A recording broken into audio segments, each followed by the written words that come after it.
Okay.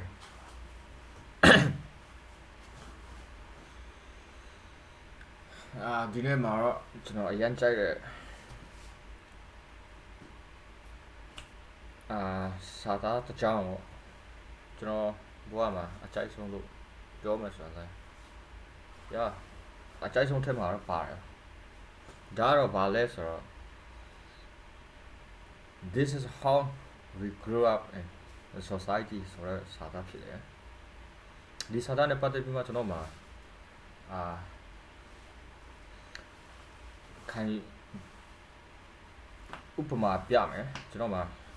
အမှားတရားရှိခဲ့ဖူးတယ်ပေါ့နော်ဥပမာလေးနဲ့တစ်ခုပြောပြမယ်ဒါနဲ့ပတ်သက်ပြီးတော့ပြောရမယ်ဆိုရင်ပေါ့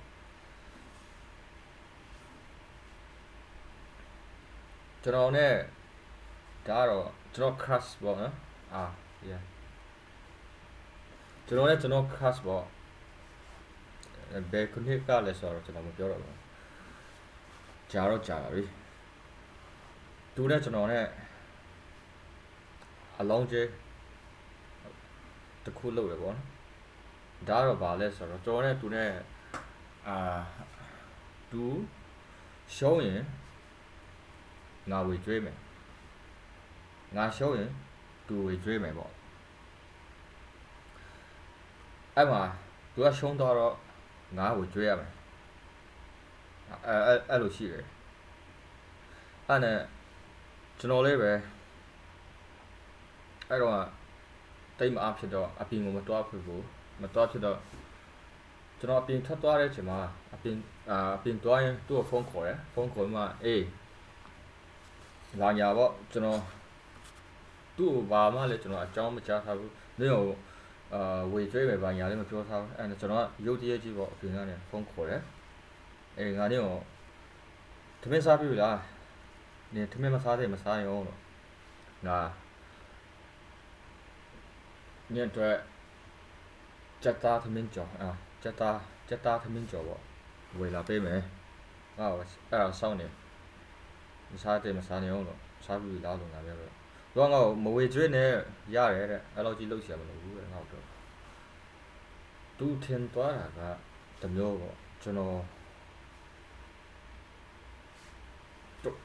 လုံနေတာကကျွန်တော်လုံနေတာကကျွန်တော်ကတော့ဟုတ်တယ်ထင်တယ်ပေါ့ဒါပေမဲ့ तू ထင်သွားတဲ့ဟာကတခြားဖြစ်နိုင်မှာနော်အဲ့နဲ့ तू ကကျွန်တော်လည်း okay ရတယ်မလုပ်တော့ပါမလုပ်ဘူးဆိုမှပြန်လာတယ်ကျွန်တော်အဲ့တော့ဘာလုပ်လဲဆိုတော့ तू ကငါ့ကိုဘာပြောလဲဆိုတော့ချိုချင်းတလို့ပဲယူချင်ယူလာခဲ့ဟုတ်ပြောokay ဆိုတော့ကျွန်တော်ချိုချင်းလည်းမယူလာဘူးရတယ်လို့အဲ့နဲ့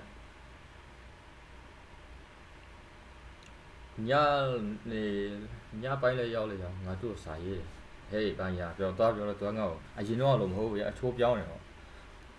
ဒီငါ့ကိုအင်းအဲနဲ့အဲ့လိုမျိုးပေါ့ဖြစ်တော့ငါ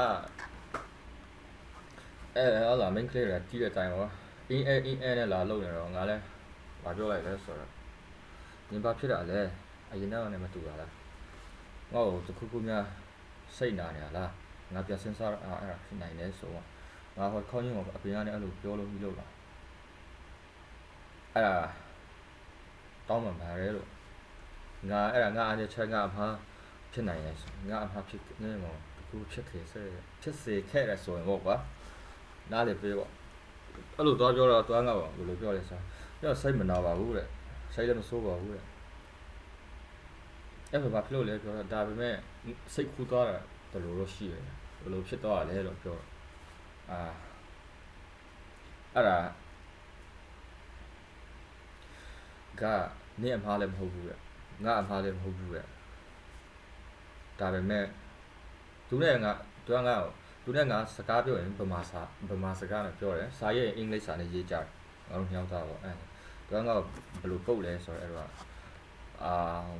that was not your mistake that was not my mistake that's what how we grew up in the society လို့နော်အဲ့လိုပုတ်တယ်အဲ့လိုပုတ်တော့ငါအဲ့စာသားကိုပြန်ကြည့်တော့တားကြိုက်တိလားတားကြိုက်တော့အဲ့စာသားကျွန်တော်တကယ်မျက်လုံးပြူးသွားတယ်ဟာ ဒီကောင်မမစိုးပါလားလို့တကယ်ရတယ်လို့အဲ့နဲ့ငါသူ့ကိုဘာပြန်ပြောလိုက်လဲဆိုတော့အေးရတယ်လို့အရာကောင်းတဲ့စာသားကိုနင်ပြောသားတယ်လို့ငါတအားကြိုက်တယ်ငါလည်းအယမ်းမှန်တယ်လို့ကျေးဇူးလည်းတင်တယ်လို့ဒီစာသားကိုငါတအားကြိုက်သွားပြီလို့ငါလည်းသူ့ကိုစတာပေါ့ဗျာမင်းအချက်ကိုငါမရတော့ရင်တောင်းလာတယ်အရာဒီပဲရှိတဲ့စာကြောင်းတစ်ကြောင်းနဲ့တအားထိုက်တန်သွားပြီလို့ကျွန်တော်ကစာရပြန်ပုတ်တယ်ဗောနော်အဲ့ဒါတော့စတာပေါ့အဲ့လိုပဲလေကျွန်တော်ကျွန်တော်ကျင်လေလာခဲ့တဲ့ society ပေါ့နော်လူမှုအတိုင်းဝိုင်းလို့ပြောမှာလူမှုအတိုင်းဝိုင်းကဒါမျိုးလို့ဆိုရင်ပေါ်ပေါ်တထန်ပေါ့ကျွန်တော်ကြီးပြလာခဲ့တဲ့ society ကိုပြောရနော်ဒါမျိုးကြတော့ဖြစ်နေကြပေါ့ကိစ္စမရှိဘူးပေါ်ပေါ်တထန်ပေါ့ဒါပေမဲ့လူချင်းဝမ်းနဲ့တော့ညီလားမညီလားဆိုတာတော့အဲ့ society နဲ့ဆိုင်ကျွန်တော်အမှားမဟုတ်ဘူးဟုတ်တယ်နော်အဲ့နဲ့သူ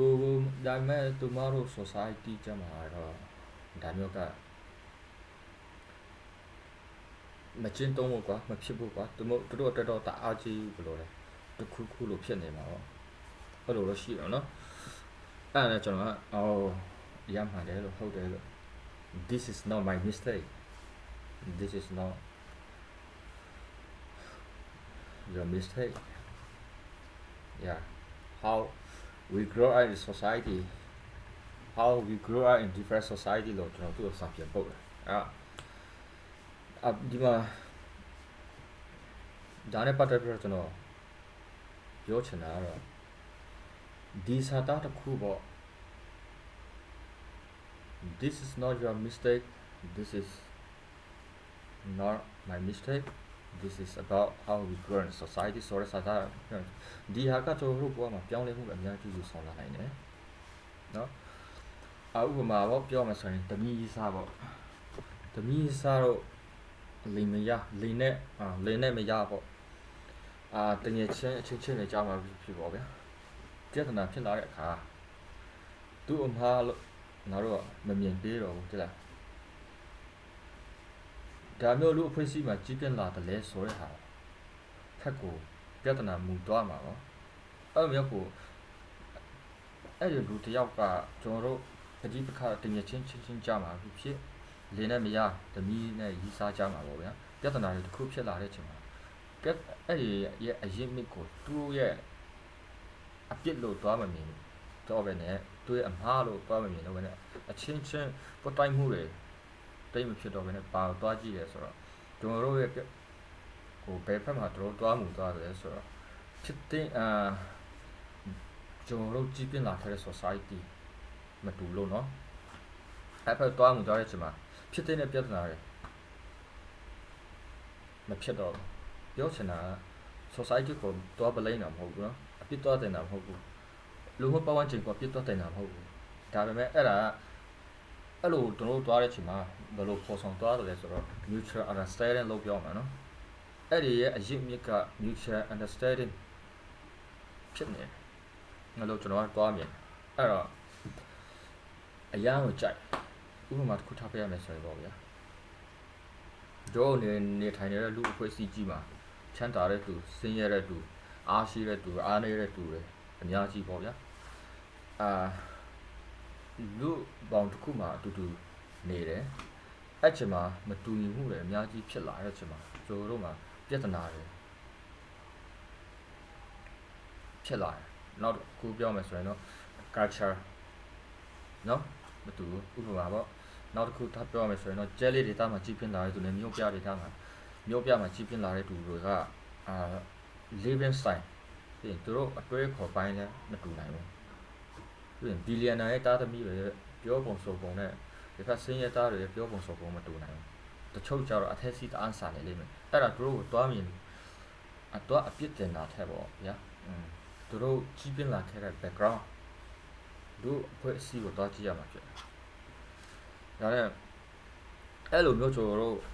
စိတ်ရှိမယ်ဆိုရင်ကျွန်တော်တို့မှာကိုယ်တဲ့သူတွေမကွဲတော့ဘူးဗျာ အဲ့လိုမျိုးလူဘောင်တစ်ခုမှာမတူညီတဲ့လူတွေအများကြီးနေတဲ့အချိန်မှာကျွန်တော်တို့ကဒီလိုမှားပါတယ်ဒီလိုမှန်ပါတယ်အဲ့လိုတွားကျွန်တော်တို့အခြေချင်းကြားမှာအဲ့လိုတွားဖြစ်နေကျွန်တော်တို့ဟိုကမှာပဋိပက္ခတွေပုံများလာမယ်အဲ့ဒီကျိုးဆက်တွေကရှိလာနိုင်တယ်အဲ့ကြောင့်အမုံအုံးတွေမပွားအောင်ပေါ့ဗျာတင်ယူနည်းအလွယ်ဆုံးတစ်ခုနဲ့ပြောမယ်ဆိုရင်တော့ကျွန်တော်တို့အမဲရအဲ့ဒီပြက်လူတစ်ယောက်နဲ့တစ်ယောက်ပြဿနာဖြစ်တဲ့ချိန်မှာကျွန်တော်တို့ကအဓိကကျွန်တော်တို့အဲ့ဒီလူရဲ့ background society ကိုကျွန်တော်တို့တစ်ချက်ပြန်တွားကြည့်ရမှာဖြစ်တယ်လို့သူတို့ရဲ့ society ကိုသူလာခဲ့တဲ့ society ကိုလည်းကျွန်တော်တို့တစ်ချက်အတိအမှတ်တော့ပြရမှာဖြစ်တယ်ဥပမာနောက်ဆုံးအလွယ်ဆုံးအမြင်သာဆုံးနဲ့ပြောမယ်ဆိုရင်တော့ဟုတ်ဗျာဥပမာမိဘမဲ့တယောက်ပေါ့နော်မဟုတ်ရင်တခုခုသူတို့အိမ်ထောင်ရဲ့အခြေအနေမကောင်းတဲ့သားသမီးတယောက်ပေါ့အဲ့လိုမျိုးသားသမီး trauma ရှိပြီးသားလူတယောက်ရဲ့နဲ့တအားဆင်ပြေနေတဲ့မိသားစုဖက်ကလာတဲ့သူတွေအိမ်ထောင်တစ်ခုစတီထောင်တာ relationship တစ်ခုတို့စားလို့လာတဲ့ချိန်မှာအဲ့ဒီပြဿနာအရင်မြစ်ကိုတွားကြမှာဆိုရင်ကိုလာခဲ့တဲ့ background society ကိုကျွန်တော် background ကိုတွားကြည့်ပြီးမှနားလည်မှုယူကြရမှာဖြစ်တယ်အဲ့ဒါကိုကျွန်တော်စိတ်ထဲမှာတွေးပြီးမှပေါ့ဗျာနောက်ဆုံးကျွန်တော်ပြောမယ်ဆိုရင်ပေါ့ဗျာဒီစာသားကျွန်တော်ကြိုက်ဆုံးစာသားအဲ့လိုမျိုးကျွန်တော်တွားစဉ်းစားအဲ့လိုမျိုးနဲ့ကျွန်တော်နေလာတဲ့ခဲတဲ့ချိန်မှာဟဲ့ဒါပေါ့ကောင်းတယ်ခံစားတယ်ဆိုတော့အဲ့ဘာလဲဆိုတော့this is not my mistake this is not your mistake this is how we grow up in society or how we grow up in different society thank you no မှာလဲဆိုတော့ဒါမျိုးတွေစပြောမယ်